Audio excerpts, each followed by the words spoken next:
4:32 श्री रागमान ला पहला कार पंजवाम अछल छलाई न छले न काव कटारा कर सके जो साहेब रखे त्यों रहे इस लोभी का जो टल पले। वैसे ये संसार की जो अछलनी माया है जीव को ये छल नहीं सकती है। सच तो ये बात है कि अछलनी माया भी जीव को छल नहीं सकती है और ना ही कोई हथियार से इसके ऊपर कोई घाव किया जा सकता है, क्योंकि जीव साहेब रखे त्यों रहे। ये जीव बेचारा जो है वो तो परमात्मा के हुक्म में चल रहा है। परमात्मा जैसे रखता है जीव राखो त्यों रहिए रे भाई, उसकी अवस्था यही है। उसको वैसे ही रहना ही पड़ता है जैसे उसको परमात्मा रखता है, त्यों रहे। जैसे परमात्मा रखता है ये जीव वैसे ही रहते हैं, कार्य करते हैं। इस लोभी का जीव टल पले, लेकिन मन के अंदर लालच जो बना हुआ, तृष्णाएं जो बनी हुई हैं, कामनाएं, आशाएं, तृष्णाएं, वो हम चाहे जा करके गुरुद्वारे में जाके मत्था भी टेक लेते हैं, लेकिन फिर भी मन में एक द्वैत का भाव बना रहता है कि कौन सा काम हो जाएगा, कौन ईश्वर ने काम कर देना। हम मत्था जरूर टेकते हैं लेकिन ईश्वर पर विश्वास नहीं करते हैं। हमारा मन डोलता है, डोलन ते राखो प्रभु। इसीलिए जितना भी धार्मिक ग्रंथ बने हैं इनके अध्ययन करने के लिए क्यों मनुष्य को कहा गया है, क्योंकि विश्वास बंध जाए, तुम्हारा मन डोले ना, तुम्हारे जितने कार्य हैं वो ईश्वर ही कर रहा, तुमको इस बात का विश्वास हो जाए। डोलन ते राखो प्रभु के इस मन को डोलते हुए, हे परमात्मा, ये मन में जो ऊब डूब चलता रहता है उसको रखने के लिए आप मुझको नाम की दात दीजिए। लेकिन जब जीव के अंदर ईश्वर का नाम नहीं चलता है, केवल ऊपर से मत्था टेकते हैं, द्वैत भाव चलता है, मत्था भी टेक रहे हैं और मन में ये भी चल रहा है कि कौन सा काम ईश्वर ने कर देना है। ये नहीं उसको एहसास है कि जितना तुम्हारे भाग्य में लिखा है उतना ही मिलेगा। बिन पगा तन पाई है नहीं जे वो तेरा तावे। चाहे जितनी दौड़ लगा लो, जितना तुम्हारे हिस्से में ईश्वर ने लिखा है, जितना तुम्हारा भाग है उतना ही तुमको मिलना है। लिखे खाना खाना, लिखे वाट चलाओ, सब तुम्हारा लिखे में चल रहा है।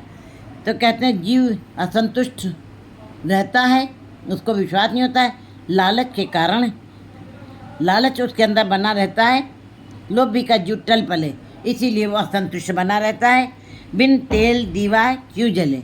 लेकिन गुरु जी आगे, गुरु नानक देव जी ने यहाँ पे ये पदा अपने मुख से उच्चारित किया है, वो यही बता रहे हैं, हे जीव, बाहर भी अगर जो दीवा तुमको जलाना है उसके अंदर तेल डालना पड़ेगा।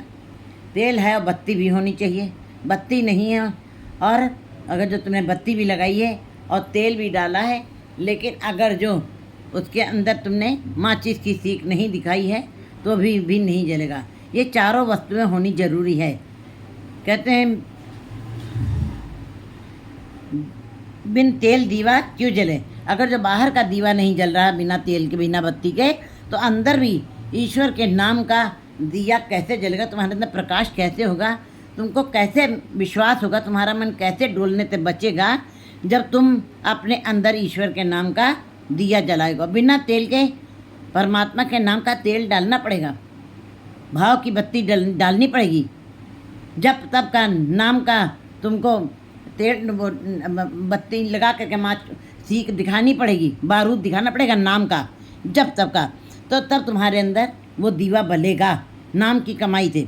बिन तेल दीवा क्यों जले। बिना तेल के दीवा बाहर नहीं जल सकता है। ईश्वर के नाम के अंदर भी बिना परमात्मा के नाम का तेल डाले हुए, बत्ती डाले हुए तुम्हारे अंदर का दिया कभी भी नहीं जल सकता है, प्रकाश नहीं हो सकता है। बाहर एक दिया जला है तो 50 सालों का भी अंधेरा उस दिए ने ख़त्म कर दिया मिनटों में। इसी प्रकार तुम भी अपने अंदर अगर जो नाम का दिया जला लो, प्रेम विश्वास की तुम बत्ती डाल लो और ईश्वर के नाम के जप तप का तुम उसको अंदर सीख लगा दो, तुम्हारा दिया जलने लगे, प्रकाश हो जाए। प्रकाश मीन्स तुमको इस बात की समझ आ जाएगी कि हमको जितना मिल रहा है वो ईश्वर ही उतना ही देगा जितना में हमारे भाग्य में है। फिर संतुष्ट हो जाएगा जीव, वो द्वैत भाव में नहीं दौड़ेगा, लालच नहीं बढ़ेगा इसके अंदर। पोथी पुराण कमाइए, गुरु जी बता रहे, उन्होंने प्रश्न पहले किया है कि बिन तेल दीवा क्यों जले। बिना तेल के दीवा नहीं जल सकता है। आगे बता रहे हैं कि कैसे दिया जलेगा तुम्हारे यहाँ। उत्तर भी गुरु जी आप ही दे रहे, क्योंकि कुछ प्रश्न ऐसे होते हैं बड़े ही बड़े होते हैं और बड़े ही सूक्ष्म होते हैं, उनके उत्तर भी बड़े गहराई वाले होते हैं। इसलिए आम आदमी के वश की बात नहीं कि उनके उत्तर वो निकाल सके। इसीलिए गुरु जी ने कहीं कहीं पर प्रश्न भी स्वयं किया है और उत्तर भी उसका दिया है कि जीवों को समझ में आ जाए कि दिया हमारे अंदर कैसे जलेगा, हमको क्या कोशिश करनी पड़ेगी। पोथी पुराण कमाइए। हे जीवो, संसार के जितने धार्मिक ग्रंथ हैं उनके अंदर केवल एक ईश्वर के ही नाम की बात की गई है, और उन ग्रंथों को, पुराणों को, वेदों को, स्मृतियों को, धन धन गुरु ग्रंथ साहब की वाणी, कुरान शरीफ और बाइबल आदि जितने भी धार्मिक ग्रंथ हैं, सबके अंदर उस एक ईश्वर की ही बात है। तुम उन पुराणों को, उन धार्मिक ग्रंथों का अच्छी तरह अध्ययन करो, चिंतन करो, फिर उसको कमा लो, वो तुम्हारे जीवन में शामिल हो जाएं। तुम्हारा जीवन शैली भी गवाही दे कि तुमने उन धार्मिक ग्रंथों का अध्ययन किया और तुम्हारा जीवन उसके अनुसार चल रहा है। खाना पीना उठना बैठना उसी की मर्यादा में चल रहा, उन धार्मिक ग्रंथों के उपदेशों की मर्यादा से ही चल रहा है। पोथी पुराण की तुम्हें कमाई करनी, चिंतन करना है। भाव बट्टी इतन पाइए। फिर पढ़ना अलग चीज़ है। कई संसार में कई लोगों को बहुत सारे धार्मिक ग्रंथ याद है, मुँह ज़बानी व्याख्या कर लेते हैं। वेदों का अध्ययन, वेदों को कई लोग कंठस्थ किए हुए हैं, और कई लोगों को गुरु ग्रंथ साहब की वाणी भी बड़ी सारी याद है। बाइबल कई लोगों को मुँह ज़बानी याद है, लेकिन कहते हैं ये पढ़ना, ये गुणना, ये संसार की कार है, इससे कोई अर्थ नहीं है, इसका कोई तुमको फल नहीं मिलना है। क्या करना है? पढ़ने के बाद तुम्हारे अंदर उन वेदों, पुराणों और धार्मिक ग्रंथों के प्रति अंदर विश्वास भी होना चाहिए। डोलनते राखो प्रभु, तुम्हारा मन डोले ना, उन धार्मिक ग्रंथों के अनुसार चले, उन गुरु उपदेशों के अनुसार तुमको अपना जीवन भी चलाना है। बिन तेल दीवा क्यों जले, पोथी पुराण कमाइए, पहुवट्टी तन पाइए। कहते हैं फिर प्रेम और श्रद्धा विश्वास की तुमको बत्ती भी लगानी पड़ेगी। केवल दीवे से काम नहीं चलेगा, तेल डाला है, प्रेम श्रद्धा विश्वास भी होना जरूरी है, तब तुम्हारे अंदर से ये विकार खत्म होंगे। क्योंकि जब विश्वास नहीं होता है तो जीव के अंदर लालच का भाव पैदा हो जाता है। लोभी का जीव टल पले, तब लोभी जीव का मन जो है वो इधर उधर ऊब डूब लहरें लेता है, द्वैभाव में जीता है। परमात्मा का नाम भी अंदर चल रहा है, लेकिन संसार की पकड़ भी बनी हुई है। एक कदम संसार की तरफ जा रहा है, एक कदम निरंकार की तरफ जा रहा है। लेकिन जिस मंजिल पे उसको पहुंचना है उस मंजिल तक वो नहीं पहुंच सका। तो गुरु जी बता रहे कि हे जीव, तुम श्रद्धा विश्वास की बत्ती भी लगाओ, सच बूझण आन जलाइए। फिर परमात्मा के सच्चे नाम का तुमको बारूद लगाना है, सीख लगानी है, उस दिए को जलाना अंदर से, नाम की कमाई से ही, नाम गुरु के शब्द की लौ से ही अंदर तुम्हारा दीपक जलेगा। इसका मतलब गुरु के शब्द की कमाई तुमको करनी पड़ेगी। धार्मिक ग्रंथों का अध्ययन करके उसके अनुसार तुमको चलना पड़ेगा। तेल दीवा पहुवट्टी तन पाइए, सच बूझण आन जलाइए। फिर तुम्हारे अंदर दिया जल जाएगा जब तुमने सच का बारूद लगाया है। ये तेल दीवा यूँ जले। इस प्रकार गुरुजी उत्तर दे रहे हैं कि ये तेल दीवा इस प्रकार श्रद्धा विश्वास से और ईश्वर की कमाई से तुम्हारे अंदर का दिया जल जाएगा, प्रकाश हो जाएगा। तुमको इस बात की समझ आ जाएगी कि हमारा जीवन किस लिए है, हमको कैसे रहना है, हमको उसका ईश्वर की रजा में, भाणे में ही चलना है, उसके हुक्म में ही चलना हमारा कर्तव्य है। उसके बाहर हुक्म है, अंदर सबको, बाहर हुक्म नहीं कोई। इस बात की समझ तभी आएगी जब हम इन धार्मिक ग्रंथों का अध्ययन करके और प्रेम श्रद्धा विश्वास के साथ अपने अंदर दीपक जला लें। फिर ये अंदर जब दीपक जल गया, बाहर जब अंधेरा था तो हमने टार्च जलाई, तो बाहर हम ठोकर खाने से बच गए। लेकिन अंदर भी विकारों के भटकना है, अंधेरा है अंदर। अंधेरे का मतलब दुख। अगर जो अंधेरा बना रहेगा तो जीवन में दुख बना रहेगा। अंधेरे में भटकना, अंधेरे में चोट है, अंधेरे में दुख है, अंधेरे में चिंताएं हैं, फिक्र हैं, झोरे हैं। इसलिए गुरु जी बता रहे हैं इस प्रकार तुम्हारे अंदर का जब दीवा जल जाए कर चानन साहिब तो मिले। अब जब प्रकाश हो गया है तब साहिब से, उस ईश्वर साहिब से तुम्हारा मिलाप हो जाएगा। परमात्मा तुमसे मिलाप करेगा, तुम्हारे अंदर प्रकाश हो गया है, क्योंकि ईश्वर प्रकाश रूप है। ईश्वर महासूरजों का सूरज है, लेकिन तुम उसकी किरण हो तो उसकी किरण उसके साथ जुड़े हुए हो। इसी प्रकार करें, जब तुम्हारे अंदर प्रकाश होगा, परमात्मा भी प्रकाश रूप है। जब प्रकाश में प्रकाश मिल गया तो एक रूप हो गए, इसका मतलब परमात्मा तो तुम्हारा मिलाप हो गया है। रहो इत तन लागे बाणियाँ सुख होवे सेव कमाणियाँ। कहते हैं जब तुमने नाम धार्मिक ग्रंथों का अध्ययन किया, उसके अनुसार तुमने अपना जीवन शैली अपनाई है, तब तुम्हारी इंद्रियां, आँखें जो हैं वो निरंकार को ही देखेगी, संसार को नहीं देखेंगी। ये लक्षण है। फिर तुम्हारे कान ए श्रवणों मेरे सच्चे सुनने न पटा। फिर तुम सच की बात सुनोगे, संसार की बात की चर्चा नहीं सुनोगे। फिर तुम्हारी रसना सदा ये रसना तो अन रस राच रही तेरी प्यास न जाए। फिर इस बात रसना को बात समझ में आएगी कि हमको संसार की बातें पानी की तरह मथना नहीं है। हमें निरंकार की बातें जो मलाई की तरह के हमारे अंदर पड़ी हुई हैं उनको मथना है और मक्खन रूप दे देना है, और वो रतन बन जाएगा अंदर। फिर कहते हैं जब ऐसे तुम्हारे अंदर इत तन लागे बाणियाँ सुख से, जो तुम्हारी सारी इंद्रियाँ जो भी बोल रही हैं, आंखें जो देख रही निरंकार को देख रही, कान जो सुन रहे परमात्मा के नाम को सुन रहे हैं, फिर रचना जो कह रही है अपने मुख से वो परमात्मा के नाम को ही कह रही, तब तुम्हारे सारी इंद्रियां जब परमात्मा की ही बात कर रही हों, इत तन लागे, जब सारा शरीर तुम्हारा रोम गुरुमुख रोम रोम हर ध्यावे, जब ये वाली अवस्था तुम्हारी अंदर बन गई, सुख होवे सेव कमाणियाँ, फिर तुम्हारे जीवन में सुख ही सुख आएंगे, आनंद ही आनंद रहेगा। वो सुख जो कभी ख़त्म नहीं होगा, वो आनंद जो कभी ख़त्म नहीं होने वाला है। संसार का सुख, संसार के ये पदार्थों की चमक ये क्षणिक है, ये नाशवान है, लेकिन परमात्मा के नाम का जो सुख मिलेगा, सुख होवे सेव कमानियाँ, जो तुमने परमात्मा के नाम जपा, जप भी करना, तप भी करना, सोच आनी चाहिए तुम्हारे अंदर, गरमाइश आनी चाहिए तुम्हारे अंदर उस चीज़ की। फिर कहते हैं तुम्हारे रोम रोम के अंदर वो भाव, तुम्हारे अंदर अनुभव होना चाहिए।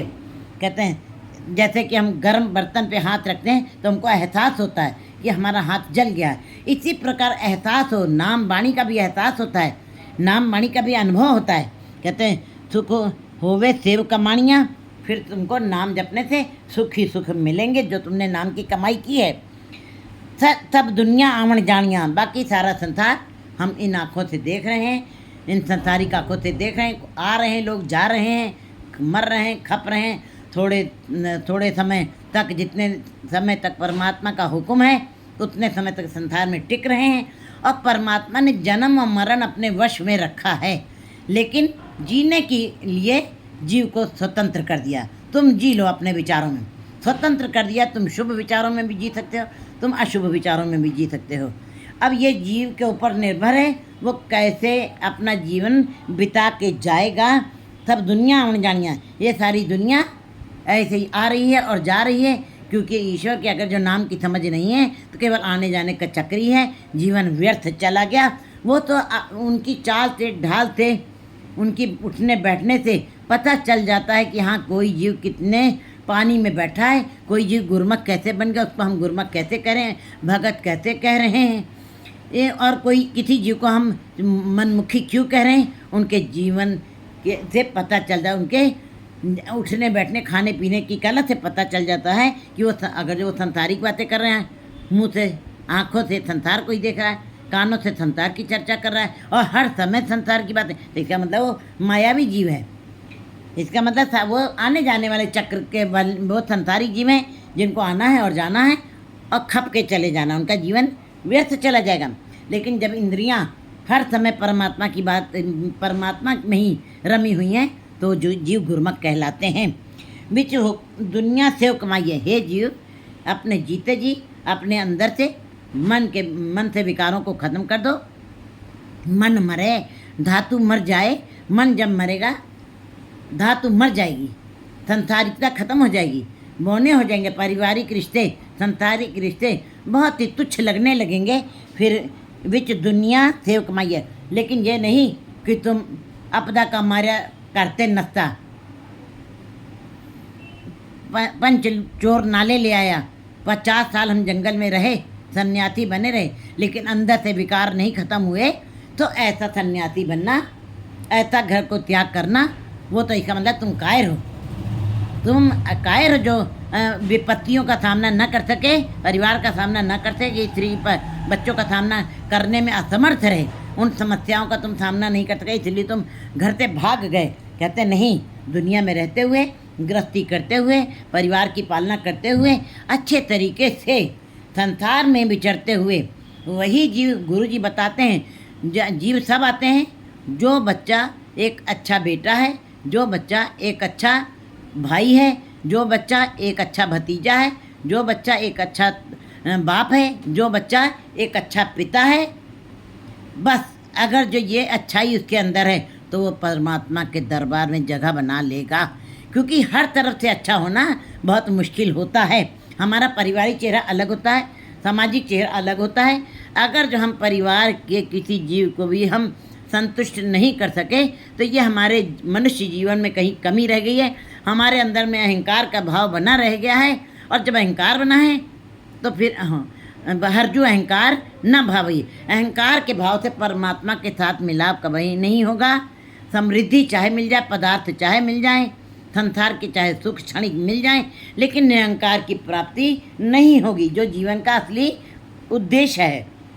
विच दुनिया से कहिए। इसीलिए गुरु जी बहुत ही अच्छे ढंग से गुरु जीवों को समझा रहे हैं कि दुनिया में रहते हुए परमात्मा के नाम का सिमरन करो, उसी की कमाई करो।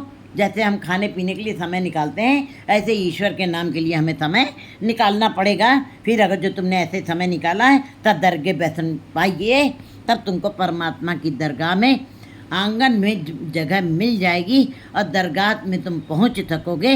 मन ने मारक ठाक न पाए, मन ने पत शिव प्रगट जाए, फिर तुम पत के साथ, इज्जत के साथ परमात्मा की दरबार में जाओगे। कहो नानक बाह लुटाइए, फिर ईश्वर जो है तुम्हारा इंतज़ार करेगा, इंतज़ार करेगा तुम कब आओ, मैं तुमको अपने गले से लगा लूँ। वो क्योंकि वो अपने भक्तों को हर जुग जुग भगत उपाया पैच रखता आया राम राजे। जैसे एक अच्छे बच्चे को पिता गले से लगा लेता है और आनंद देता, वो सुख की का कथन नहीं किया जा सकता है। जो पिता अपने बच्चे को जो गले लगा रहा, जो माँ अपने बच्चे को गले लगाती, प्यार देती है, उसका कोई विवरण नहीं दे सकता। इसी प्रकार जब संसार में आकर के नाम की कमाई जो कर जाते हैं, वो परमात्मा की दरबार तक पहुंच जाते हैं और परमात्मा उनका इंतजार करता है वहाँ फैला करके कि कब मेरा भक्त आए, कब ऐसा जीव आए, गुरमुख जीव आए, मैं उसको अपने गले से लगा लूँ। और दौड़ करके वो गले लगाता है परमात्मा ऐसे जीवों को।